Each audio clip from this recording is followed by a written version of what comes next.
네, 너무 축복이 됩니다. 네, 너무 좋습니다. 상대가 여러분 무례하다고 느낄 때는 좀 두 가지 경우가 있습니다. 첫 번째는 마땅히 하지 말아야 할 것을 하는 거예요. 예를 들어서 주풀 아이가 저한테 와가지고 목사님이라고 하지 않고 야 얼굴 시커먼 놈아 이라고 저에게 불렀다고 생각해 보세요. 그러면은 이 말을 부모가 들었을 때 어떻습니까? 가만히 있을 부모는 없습니다. 아니면 아이를 두둔하는 부모가 있을 수도 있죠. 아니 뭐 아이가 틀린 말 했어요? 시커먼 거 맞잖아요. 이렇게 할 수도 있겠죠. 하지만 이것을 부모가 아닌 이상 그냥 가만히 있는 부모 없습니다. 왜냐하면 마땅히 하지 말아야 할 말을 했기 때문이에요. 그러면 무례한 거죠. 그런가 하면 이번에는 두 번째로 마땅히 하지 말아야 될 걸 하는 게 아니라 반대로 마땅히 해야 할 것을 하지 않았을 때도 무례할 수 있습니다. 예를 들면 오늘 우리가 5시에 우리 소그룹 리더 모임이 있는데 제가 그 모임을 다음 주로 옮겼다고 생각해 보세요. 다음 주로 옮겼는데 제가 김지훈 집사님께만 일부러 그 말을 전달하지 않았어요. 그럼 5시에 오시면 아무도 없겠죠. 전 아무것도 한 건 없죠. 전하지 않은 거예요. 아무것도 안 한 거예요. 그럼 어때요? 그럼 그건 무례한 거예요. 일부러 그랬다면 무례한 겁니다. 상대를 골탕 먹이려고 한 거라고 밖에는 달리 해석할 수가 없는 거죠. 그러니까 무언가를 하지 않아도 누군가에게 여러분 무례할 수 있습니다. 또는 무언가를 하지 않는 것으로도 그 자체가 문제가 될 수 있다는 거예요. 지금까지 우리는 흔히 내가 뭔가를 함으로써 빚어지는 문제에는 많은 관심을 가졌어요. 그렇죠? 뭐 예를 들면 너무 화가 나서 막 불같이 화를 분출했다든지 또는 돈을 어디다가 좋지 않게 썼다든지 아니면 시간을 무의미한 곳에 허비했다든지 하는 것은 뭐예요? 내가 뭔가를 했기 때문에 빚어지는 문제들이죠. 하지만 반대로 무엇인가를 하지 않음으로써도 문제가 될 수 있다는 걸 오늘 말씀드리는 겁니다. 오늘 우리가 나눌 말씀 중에는 두 번째 경우, 즉 뭔가를 하지 않는 것으로 하나님께 무례를 범하며 사는 사람들이 등장합니다. 혹시 이 모습이 현재 우리의 모습은 아닐지 한번 생각해 보시고 설사 현재는 내가 뭐 그렇지 않더라도 언제든지 생길 수 있음을 경계하는 마음으로 오늘 말씀 들으시면 좋겠습니다. 그럼 지금부터 문제의 중심의 선자들이 누구인지 한번 만나보시겠습니다. 13절 한번 읽어보시죠. 넘겨주세요. 13절 시작. 들으라, 너희 중에 말하기를 오늘이나 내일이나 우리가 어떤 도시에 가서 1년을 머물며 장사하여 이익을 보리라 하는 자들아, 내일 일을 너희가 알지 못하는도다. 너희 생명이 무엇이냐? 너희는 잠깐 보이다가 없어지는 안개니라. 아멘. 이 사람들은 다름 아닌 어떤 사람이에요? 장사하는 사람들이었습니다. 장사하는 그리스도인들이었어요. 그들은 먼 도시로 가서 사업을 하려고 구상하고 있었습니다. 장사하는 게 문제될 건 없죠. 사업하는 게 문제되는 건 아닙니다. 그렇지만 13절의 표현에는 치명적 결함이 있습니다. 제가 13절을 조금 정리했는데 좀 보시죠. 자, 13절을 좀 제가 좀 조각조각 내서 보시면은, 자, 이 사람들은 자기들이 내는 시간, 그다음에 갈 수 있는 곳, 그다음에 할 수 있는 사업 활동, 그리고 거기서 나는 이득이 전부 자신의 계획 아래에 있다고 생각을 하는 거예요. 이런 계획 자체를 세우는 것은 전혀 문제가 안 됩니다. 뭐가 문제입니까? 바로 14절. 14절을 통해 우리가 알 수 있는 사실은 이 계획에 하나님의 배제되었다는 사실을 우리가 알 수 있습니다. 그리스도인 믿는 사람 또 기독교인, 이런 신분의 핵심이 뭐예요? 여러분, 누군가 여러분에게 그리스도인, 믿는 사람, 교회 다니는 사람, 기독교인이라고 말할 때 그 신분의 핵심이 뭡니까? 보이지 않는 하나님을 믿는 사람을 말하는 거잖아요. 그렇죠? 그리고 본질적인 내 죄의 문제를 예수님께서 자기 목숨을 내줘서 내 죄값을 전부 갚았다는 사실을 믿는 사람 아니에요. 그렇죠? 이걸 다 믿는 사람이 우리잖아요. 그러니까 우리들의 일상에 하나님을 배제하면, 우리에게 은혜를 주시는 그분을 배제하고 삭제시키면 우리는 더 이상 그리스도인이라고 말하기가 어렵다는 거예요. 거듭 말씀드리지만 하나님은 적극적으로 계획을 짜고 살아가는 삶을 응원하고 지지하십니다. 단 주님을 생각하지 않는 계획이 치명적이라는 것을 말하는 겁니다. 14절이 말합니다. 내일 일을 너희가 알지 못하는도다. 이 말의 뜻은 내일이라는 미래가 너에게 뭘 줄지, 내일 너에게 무슨 선물을 내일이 줄지 아무도 알지 못한다는 거예요. 너는 내일을 전혀 이해할 수 없다는 그런 뜻입니다. 내일이 꼭 어떤 내일만을 말하는 게 아니라 미래를 비유하는 거죠. 미래. 여러분 뉴스를 보십시오. 하루에 얼마나 많은 일이 일어나는지 모릅니다.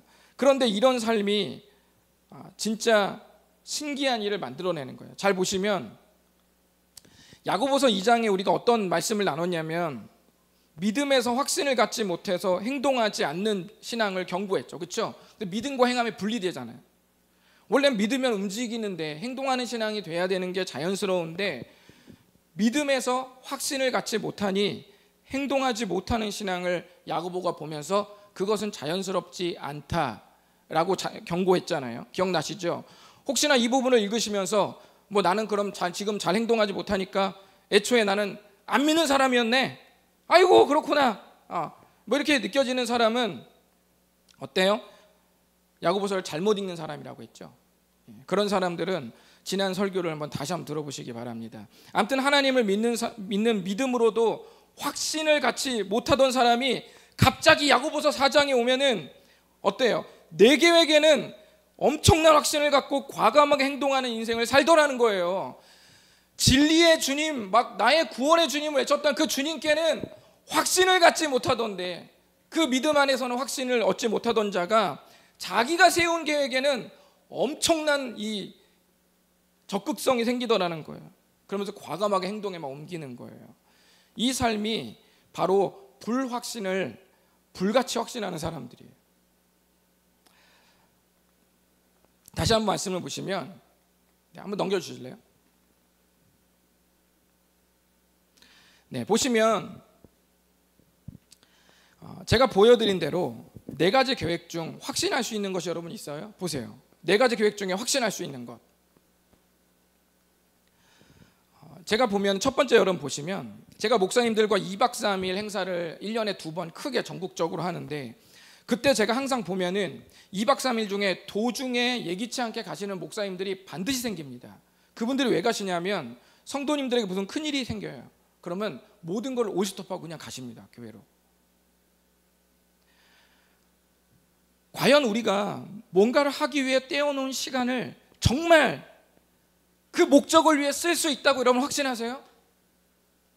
여러분이 이거 하려고 떼놓은 그 준비된 그 계획된 그 시간, 정말 그 시간을 위해 쓸 수 있을 거라고 여러분 확신하세요? 확실하지 않습니다. 두 번째 보세요. 작년에 함께 여름 수련회 우리 가기로 했다가 코로나에 확진되어서 못 가신 분들이 있습니다. 그렇죠? 과연 여러분 어떤 장소에 가기로 약속하고 내가 그 장소에 가 있는다는 것이 그게 정말 내가 선택할 수 있는 문제인가요? 내가 가기로 마음을 먹으면 매번 그 장소에 갈 수 있다고 여러분 확신하세요? 확실하지 않습니다. 제가 전도사가 된 후에, 세 번째 보십시오. 제가 전도사가 된 후에 많은 분들에게, 그 당시 아빠들에게 제가 물었습니다. 원래 하고 싶었던 일이세요? 이렇게 물어요. 밥 먹다가. 직장이 원래 하고 싶었던 일이세요? 그러면 정말 거의 대부분 이렇게 말했습니다. 이건 제가 꿈꿨던 일은 아니죠. 이렇게 말해요. 그럼 제가 또 물어요. 그럼 그 일을 왜 하시는 거예요? 그럼 그분이 또 대답합니다. 돈 벌어야죠. 가족이 있고 당장 돈 나갈 때가 있는데 내가 원하는 일만 고집할 수는 없죠. 그래서 자기가 원치 않는 직종을 계속 다니는 거예요. 아이들을 위해서, 가족들을 위해서 다니는 겁니다. 내가 원하는 사업 활동을 할 수 있을 것이라고 여러분 확신하세요? 확실하지 않아요. 네 번째 보세요. 여러분 2022년 가맹사업 현황 통계 분석에 제가 보니까 은퇴자들의 꿈의 직종 뭡니까? 치킨집. 우리나라를 치킨 공화국이라고 부르더라고요. 우리나라가 엄청나게 먹거든요. 수많은 닭들이 우리의 행복을 위해서 희생을 당하는데, 은퇴자들의 꿈의 직종 치킨집. 근데 이 치킨집 평균 매출액이 점점 줄고 있는 거예요. 점점 줄고 있는데 가맹점은 점점 늘어나서 3만 개에 육박을 한답니다. 여러분, 3만 개예요. 치킨집 우리나라에. 인구가 5천만 명인데 치킨집이 3만 개예요. 이게 이해되세요? 그 정도에 이제 육박을 했다고 지금 보고가 되어 있습니다. 매출액 순으로 보면 교촌, 치맥킹, BHC, 청년치킨, 프라닭 순으로 올라가는 거예요. 제가 좋아하는 페리카나는 아직 저 뒤에 후순위에 있어요. 그런데 정해진 구역과 여러분 사람 수에 비해서 치킨집이 계속 늘어나는 거예요. 그러니까 이 구역과 사람 수는 일정한데 이 치킨집이 늘어나니까 자동적으로 수요와 공급의 원칙에 의해서 어때요? 점점 한 집에서 벌어들이는 돈이 작아질 수밖에 없겠죠. 그 원리랑 당연한 겁니다. 그분들이 치킨집을 시작할 때 망하려고 시작했겠습니까? 잘 되려고 시작했죠. 우리가 하는 모든 사업, 우리가 다니는 모든 그 직장이 반드시 여러분에게 더 나은 삶을 줄 것이라고 확신하세요? 확신하지 않아요. 하지만 우리는 확신하지 않은 계획에 불같은 확신을 가진 사람처럼 정신승리하면서 시도도 해보고 도전도 해보고 2번, 3번 미끄러져도 4번, 5번 계속 도전하는데, 오히려 신앙에서만큼은 그 신앙의 분야로 들어오기만 하면 그때부터 엄청 섬세해지고 엄청 조심하고, 저는 엄청 꼼꼼한 사람이에요, 뭐 엄청 섬세해지고 100%가 아니면은 저는 100%가 아니면 움직이지 않아요. 절대 안 움직이는 거예요. 갑자기 그 분야로만 오면, 다른 데로는 막 도전하던 사람이 그 분야만 들어오면은 갑자기 엄청 섬세해지는 거예요. 엄청 꼼꼼해지고 100%가 아니면 절대 움직이지 않겠다는 완벽주의자로 돌변하는 모습이 이상하지 않냐? 라고 야고보가 우리에게 한번 질문하는 것입니다. 이 삶을 깊이 생각해 보라고 하나님께서 야고보를 통해 우리에게 들려주고 계십니다. 이 말씀으로 교회 가족들도 한번 깊이 고민해 보셨으면 좋겠습니다. 하나님께서 말씀하시는 핵심은 우리가 한 언행이 잘못되었다고 말씀하시는 것이 아니라, 우리가 계획을 적극적으로 세우는 것을 비난하시는 것이 아니라, 그것을 문제 삼는 게 아니라 주님이라는 그분을 간과한 사실을 강조하려는 겁니다. 마지막 구절을 한번 읽어보실까요? 시작. 그러므로 사람이 선을 행할 줄 알고도 행하지 아니하면 죄니라. 그렇습니다. 교회를 다니고 믿음이 생긴 분들은 가슴 깊은 중심에 주님이 배제되었다는 사실을 느끼는 게 있어요. 만약에 내가 곁길로 가잖아요. 그러면 내가 몰랐는데 곁길로 갔네. 그러는 사람은 흔치 않아요. 대부분 곁길로 가는 사람은 마음속 중심에 하나님의 계획과 주님이 배제되었다는 사실을 자기가 느끼고 있어요. 그렇지만 그 우리 안에 있는 뭡니까? 그 신학적 용어, 똥꼬집, 이런 것들이 끝까지 막 이게 버팅기는 거죠. 안 가는 거예요. 내가 하고 싶은 대로 하고 싶은 거죠. 그러니까 우리는 그걸 알아요. 근데 말씀이 뭐라고 말합니까? 선을 행할 줄 알고도라는 말입니다. 우리는 아는데도 불구하고 그렇게 하지 않는 우리의 행보를 향해서 야고보서 4장 17절이 너희가 선을 행할 줄 알고도라고 말하는 거예요. 모르지 않는다는 말입니다. 마음속 저편에 묻어두었다는 사실을 주님이 아시는 거예요. 야고보 시대로 돌아가서 이 편지를 읽는 1차 독자로 제가 적용해 볼게요. 이 편지를 그 당대 사람이 이제 바로 읽는 거예요. 받아서 제가 어떤 사람이 이 글을 읽는지 제가 설명해 드리겠습니다. 장사하는 사람들은 이 당시 엄청난 부자를 말하는 게 아니라 이제 막 부자가 될 수 있는 반열에 오른 사람이에요. 이제 막 풀리기 시작해요. 여러 가지 막 사업이 제한이 들어오고 거래처들이 막 확장되고 이제 조금만 하면 이제 부자의 반열에 오르기 일보 직전인 사람들을 말하는 겁니다. 가난이 싫어서 열심히 살았고, 이 사람들은 그 성실성을 인정받아서 조금씩 기틀을 마련한 사람들이에요. 이 사람들은 이제 눈을 들어 더 큰 사업에 열망을 품고 뭐 하는 거예요? 1년짜리 장기 원정으로 사업을 확장하고자 이런 계획들을 세우기 시작하는 사람들입니다. 그래서 13절에 나오죠. 우리가 오늘이나 내일이나 1년 동안 다른 데로 가서 거기 머물면서 사업을 해서 이득을 보자. 이것이 바로 이 사업가들의 꿈이었던 거예요. 이제 내가 좀 더 다른 도시들로 가서 내 사업을 확장해 보자 라고 이제 계획을 세운 거죠. 그런데 그 계획을 세우는 중에 초심을 잃어버렸어요.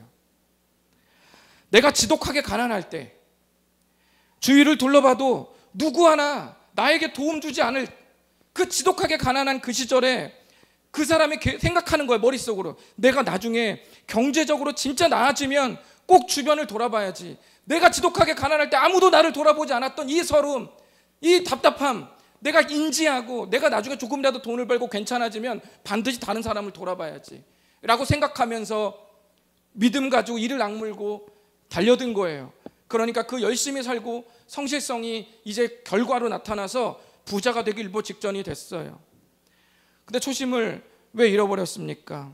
그런데 시간이 지나고 나서 하나님이 은혜를 주시고 실제로 나아졌어요. 그런데 고민이 생기기 시작합니다. 무슨 고민이 되기 시작했냐면, 원정 사업을 하려면 큰 사업 자금이 필요한데 그 일을 하려면 지독하게 가난할 때 품었던 꿈을 아직 펼치면 안 되는 거예요. 좀 더 움켜쥐고 나를 향한 사람들을 매몰차게 외면해야지만 사업 자금이 간신히 모아지는 거예요. 잠깐 주님께 가졌던 그 마음을 등 돌려야지만 간신히 그 자금이 모아지는 거예요. 간신히 목표 도달되는 거예요. 주님이 그 헌신과 그 마음을 오래전에 보셨는데, 지독하게 가난할 때 울부짖으며 하나님을 향해서 외쳤던 그 부르짖음을 주님이 다 인지하고 계시는데, 그럼에도 불구하고 움켜쥐고 내가 좀 더 확장해서 좀 더 되면 그때 제가 이걸 하겠다라고 말하는 그 사업가들의 마음에 지금 속삭이고 계시는 겁니다. 네가 내일 일을 알지 못하지 않니? 너의 인생이 안개와 같다. 이렇게 주님께서 이 음성으로 속삭여 주셨습니다. 네가 현재 어떤 삶을 살아야 할지 아는데도 불구하고 그렇게 살지 않는다면, 그것이 17절의 말씀입니다. 네가 현재 어떻게 해야 되는지를 알면서 그렇게 하지 않는다면 훗날 지금 이때를 되돌아봤을 때 그것이 너에게 한없는 후회와 죄가 될 수 있다고 엄중히 말씀하시는 겁니다. 그것이 1세기 야고보가 쓴 이 편지를 읽는 사업가의 그 글인 거예요. 메시지인 겁니다. 이는 1세기 사업가들에게 적용된 권면이지만, 여러분 이 사안을 보지 마시고 이 유형을 보시기 바랍니다. 이런 유형은 오늘날 우리들에게도 얼마든지 일어납니다. 그것이 똑같이 사업일 수도 있고, 육아일 수도 있고, 직장 월급일 수도 있고, 시간일 수도 있고, 관계가 될 수도 있는 가능성, 종류만으로 뻗쳐가고 옮겨갈 뿐, 이 유형이 고스란히 오늘날 발견될 수 있다는 겁니다. 그리스도인들에게는 거룩한 책임, 사명 같은 것이 있어요. 때로는 그 책임이 나를 막 올가매는 것 같아요. 막 넥타이로 끝까지 올려매서 막 쫄라매가지고 너무 답답하게, 그 거룩한 그리스도인의 책임이 나를 답답하게 하는 것 같기도 하지만, 때로는 더 죄를 짓고 나락으로 떨어지지 않도록 하는 마지노선도 되어주는 겁니다. 하나님은 이제 그 삶을 경고하시면서도 2%만 살짝 옮기면 좋겠다고 제안도 하시는데요. 그 제안은 무엇일지 우리 한번 보시겠습니다. 그 제안은 한번 읽어보실까요? 시작. 하나님의 말씀에 확신을 갖고 계획하는 삶을 살라. 이는 확신의 자리를 본자리로 되돌려 놓는 거예요. 그러니까 불확신을, 자기도 확신할 수 없는 자기 계획을 불같이 확신하면서 달려들던 그 사람의 삶을 다시 하나님의 말씀으로 확신의 자리를 갖다 놓는 거예요. 거기다 확신을 가지고 나아가라는 겁니다. 옛날에는 근거 없는 자신감, 내 계획에 대한 그 근자감으로 확신을 갖고 살았다면 이제는 하나님의 말씀에 확신을 갖고 살라는 주님의 엄중한 부탁입니다. 15절과 16절 한번 읽어보실까요? 시작. 너희가 도리어 말하기를 주의 뜻이면 우리가 살기도 하고 이것이나 저것을 하리라 할 것이거늘 이제도 너희가 허탄한 자랑을 하니 그러한 자랑은 다 악한 것이라. 아멘. 먼저 주님은 16절에서 근거 없는 확신에 내달린 삶의 끝을 말씀하십니다. 이런 삶이 계속되면, 확신 없는 불확신을 불같이 확신하면서 달려가면 어떻게 됩니까? 우리의 성과, 우리의 업적, 우리의 인생 승리 속에서 나온 자랑은 점점 하나님의 것과는 엄청 멀어집니다. 왜냐하면 내 자랑거리들의 신앙, 믿음, 교회, 성경을 겹칠 수가 없는 거예요.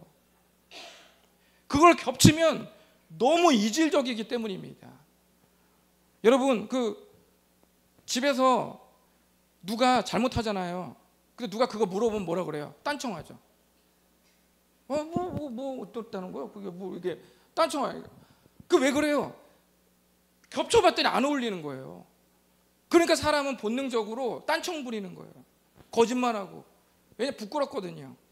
내가 지나온 나의 계획 속에서 이뤄낸 내 성과와 업적과 인생 승리가 이제 교회 와서 하나님의 말씀과 딱 겹쳐보면은 그것이 자연스럽게 부드럽게 스며들어가면 감사하다는 마음이 나오죠. 그런데 그게 안 나오면 어때요? 그럼 하나님께 딴청 부리는 거예요. 이제 내가 도와달라는 때 도와주지도 않더니 이게 내가 했더니 이제 되니까 뭘 어쩌고저쩌고 막 이렇게 이런 반항심이 거기서 나오는 겁니다. 바로 그것을 지금 말하는 거예요. 한때 나를 구원한 예수님을 위해 못할 것이 없다면서 조금은 과하리만 채 달려들었던 그 적극성은 사라지고 어느 날 주님과 관계된 모든 삶이 피곤해지기 시작하는 거예요. 예수님이 길이요 진리요 생명이 아니라 예수님은 낭떠러지요, 예수님은 오류투성이요, 예수님은 죽음이 드리운 삶이 되어버리고 마는 거예요. 교회 가면 더 죽는 거죠. 집에 있어야 편한데 교회 가면 더 죽는 거예요. 말씀을 읽으면 더 속이 시원하지 않은 거예요. 기도하면 더 답답한 거예요. 그렇게 바뀌어지는 겁니다. 하나님은 그 삶이 악하다라고 강하게 말씀하셨어요. 그러면서 무슨 삶을 제안하셨을까요? 15절에 보시면 주의 뜻이면 우리가 살기도 하고 이것이나 저것을 하리라 라고 말하라는 거예요. 그게 무슨 뜻일까요? 이것은 내가 이 땅에 사는 인생과 그 속에서 하는 모든 것이 주님이 주신 말씀 안에서 보호받는다는 고백이에요. 주님 뜻이면 제가 살게. 그러니까 내 생존마저도 주님의 붙잡으심 안에 있다고 고백하는 거예요. 이거나 저거나 한다는 것, 나의 사는 동안 내가 하는 모든 내 삶의 족적들을 다 말하는 거예요. 그 모든 것마저도 주님의 말씀 안에서 보호받고 있다라는 고백을 하는 거예요. 그런 고백입니다. 이런 고백으로 나아가라는 거죠. 여러분, 저희 교회에 저쪽에 보면 여러분 아실지 모르겠는데 잉크젯 프린터가 있습니다. 근데 전부 와이파이로 연결되어 있거든요. 그래서 누구든지 자기 노트북을 갖고 오면은 드라이브를 까는 거는 기본이니까 그건 일단 놔두고, 누구든지 여기서 저 프린터를 출력하려면 와이파이로 연결해야 됩니다. 아까도 여기서 아이들이 그 중요성을 알고 보자마자 어떤 선생님께 와이파이 번호가 뭐냐고 중요하다는 거예요. 자기들이 보내는 시간에 이 와이파이는 너무너무 중요하다는 거예요. 반드시 그걸 연결해요. 저는 목양실에서 종종 설교문을 출력하다가 설교가 안 뽑힐 때가 있어요. 가야 되는데 11시 됐는데 안 뽑히는 거예요. 그럼 제가 제일 처음에 본능적으로 확인하는 게 있습니다. 제일 처음 왜 안 뽑히지? 라고 생각할 때 반드시 점검하는 게 있어요. 거의 반사적이고 본능적으로 체크하는 게 있어요. 그게 뭐냐면 와이파이가 끊어졌나? 제가 그거부터 확인해요. 그게 되어 있는 것을 확인하면 그때부터 비로소 다른 걸 체크하는 거예요. 그때부터는 종이가 걸렸나? 드라이버가 문제인가? 이런 걸 보는 거죠. 그럼에도 불구하고 제일 처음 확인하는 것은 와이파이 연결 유무를 확인합니다. 우리가 계획을 하고 뭘 하는 것은 문제가 되지 않습니다. 다만 그리스도인은 언제나 나의 언행과 계획 속에 주님과의 연결 유무를 확인하는 삶의 자세가 반사적으로 일어나는 것이 정상이라는 말이에요. 그것이 자연스럽다는 말이에요. 기도가 우리의 호흡이라고 말하는 분들도 있는데요. 그렇습니다. 그 무슨 말입니까? 우리가 숨 쉬는 것을 까먹는 사람은 없듯이 기도가 우리의 호흡이라는 거예요. 그러니까 그리스도인은 기도하게 된다는 말이죠. 숨 쉬는 걸 까먹는 사람은 없습니다. 여러분, 몇 주 전인가요? 제가 이제 11시가 거의 다 됐는데 그 목양실 내려오는 제가 양복에 운동화를 신고 내려온 거예요. 이 모습을 본 진현 형제가 저를 딱 물어보는 거예요. 목사님, 그렇게 신고 들어와서 예배 드리실 건 아니죠? 라고 저 물어보더라고요.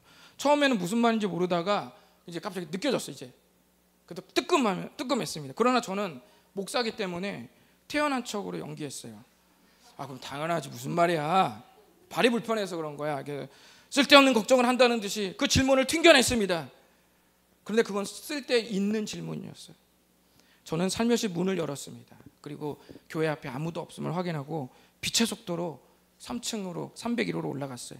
그리고 구두를 갈아 신고 왔습니다. 그리고 아무렇지도 않은 듯이 이 문을 열고 예배를 드렸습니다. 여러분, 그런 건 까먹어도 돼요. 좀 부끄러우면 됩니다. 그냥 웃고 끝나면 되는 거예요. 인생에 아무런 해가 되지 않습니다. 무엇이 문제냐? 이제 제가 중요한 걸 얘기하려던 참에 이제 우는 거예요. 이제 그 울 일이다. 우리 인생이 울 일이다라는 걸 말하는 거죠. 주님을 까먹으면 큰일 나는 겁니다. 주의 말씀을 까먹으면 끝장나는 거예요. 나의 계획에 주의 말씀과 성경의 가치관, 내 믿음이 전혀 고려되지 않는 것은 너무나 마음이 아픈 거예요. 내가 명색이 그리스도인인데 내가 지나온 시간, 내가 했던 모든 것에 대한 말들, 거기서 내가 그 목적해왔던 그 모든 것들이 성경과 주님께 전혀 어울리지 않는 그 인생을 걸었다는 건 너무 마음이 아픈 겁니다.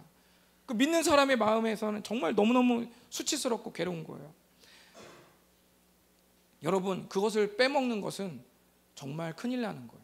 주님을 제외하고 여러분의 계획 속에, 인생의 계획 속에 주님을 배제한 계획은 정말 끔찍해도 너무너무 가슴 아픈 일입니다. 하다못해 저번에 한강의 야경을 즐기면서 이 소그룹 모임을 하고 온 분들, 제가 밴드 사진을 보는데 저도 막 거기 있고 싶은 거예요. 나도 거기 있고 싶다, 이런 마음이 본능적으로 딱 드는 거예요. 괜히 거기 없는 게 뭔가 서운할 정도로 질투가 막 나는 거예요. 나도 거기 있고 싶다, 나도 저 불빛에 있고 싶다. 너무 좋아 보이는 거죠. 그러니까 따라갔으면 주책바가지 되는 거예요. 안 그래도 왕따인데 속히 왕따가 돼요. 주님이 듣기는 속히 하라고 그랬는데 왕따를 속히 하는 거죠. 여러분 보십시오.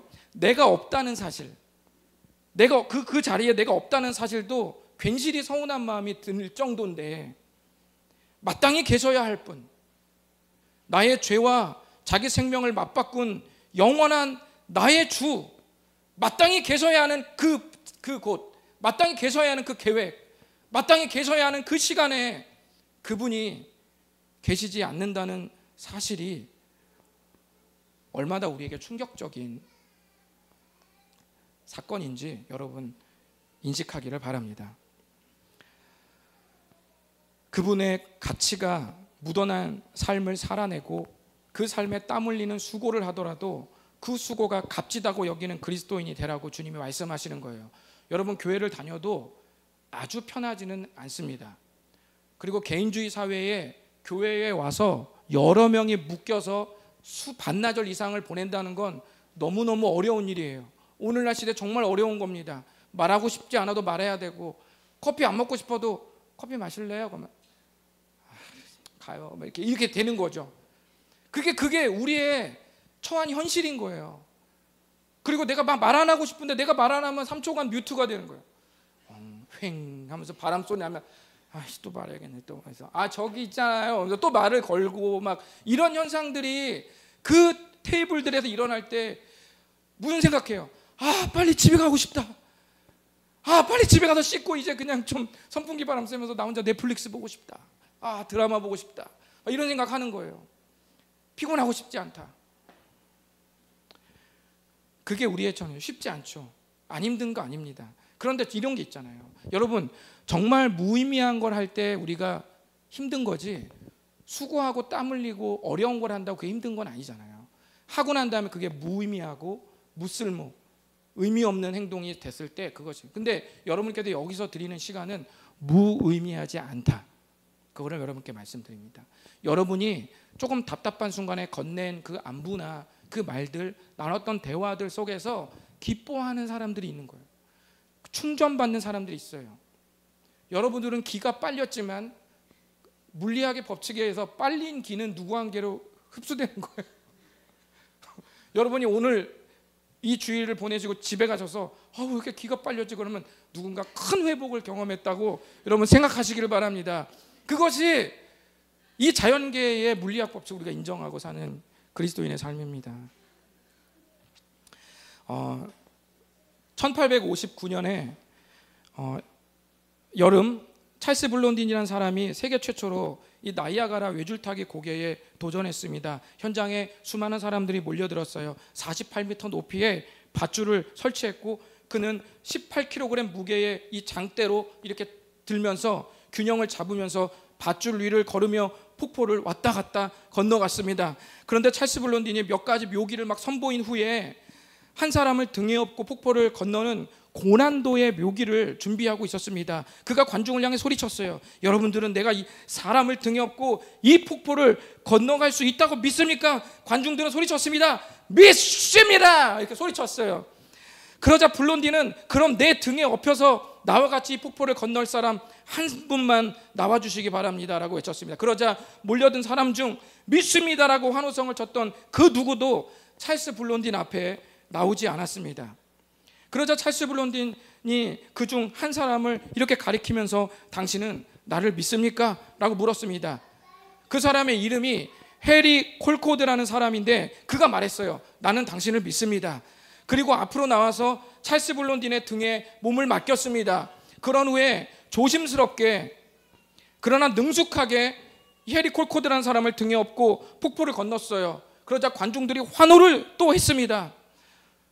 저는 이 이야기를 읽으면서 관중들이 찰스 블론딘을 믿는다고 말한 외침을 저는 거짓말이라고 생각하지 않습니다. 관중들은 찰스 블론딘을 믿었어요.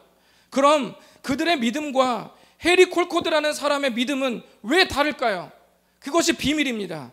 믿음은 우리 안에서 또 다른 차원으로 도약합니다.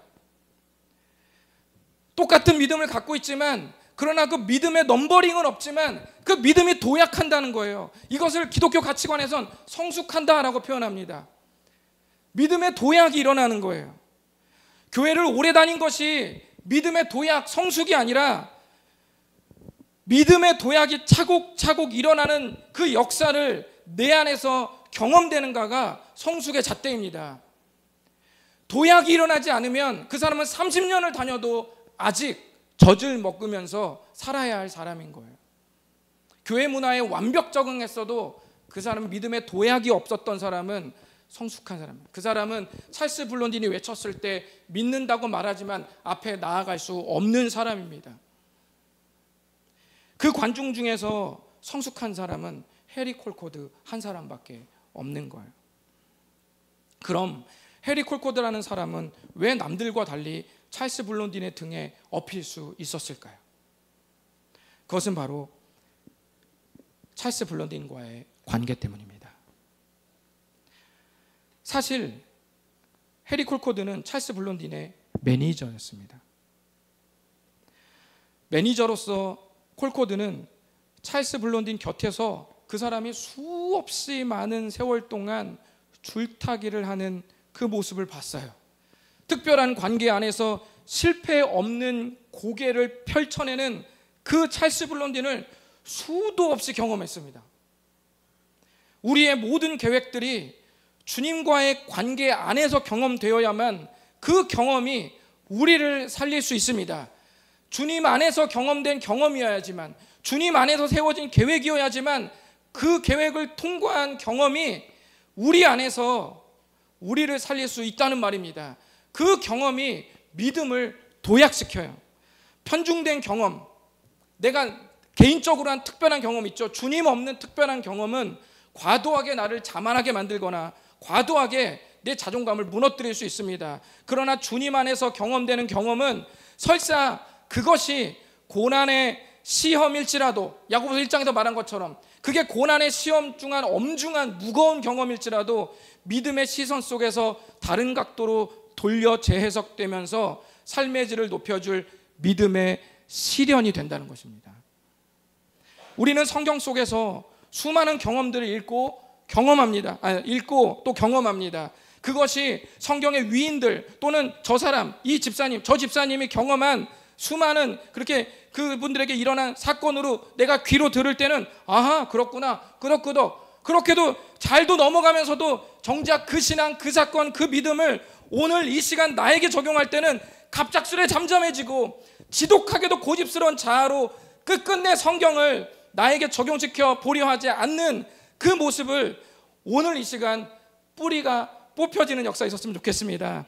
그렇게 목 놓아 소리쳤던 그 외침, 다른 사람의 사건, 사도 바울의 사건과 다윗의 사건과 바울의 사건과 수많은 사건들에는 그렇게 소리치면서 아멘을 하고 그렇게 열광했던, 성경을 읽어냈던 그 내가 왜 정작 나의 사건과 나의 경험 속에서는 한없는 침묵으로만 바뀌고 마는가?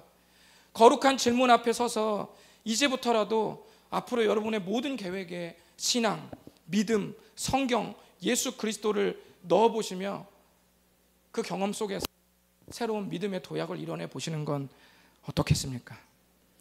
하나님의 말씀과 어울리고 그분과 동행할 때 거리낌 없는 방식으로, 그분과 동행하면서 그분에게 거리낌 없는 방식으로 계획을 한번 짜보시기를 바랍니다.